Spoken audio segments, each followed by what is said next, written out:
அஸ்ஸலாமு அலைக்கும் வரஹ்மத்துல்லாஹி வபரகாத்துஹு. நாளும் ஓர் அமுதமொழி.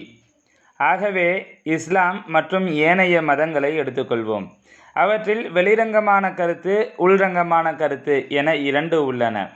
இந்த இரண்டு வகைகளையும் பார்க்கும்போது அதிகமான பகுதியினர் வெளிரங்கமான விஷயங்களை மட்டும் எடுத்துக்கொண்டு அதுவே எங்கள் வாழ்க்கை, அதிலேயே எங்கள் வாழ்க்கையை கழித்து விடுவோம் என உள்ளனர்.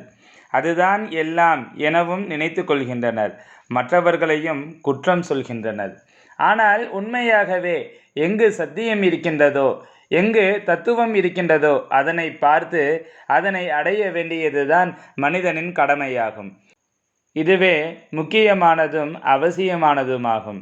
இங்கு பேசப்பட்ட விஷயங்களில் எவ்வளவோ தத்துவார்த்தமான கருத்துக்களை கேட்டிருப்பீர்கள்.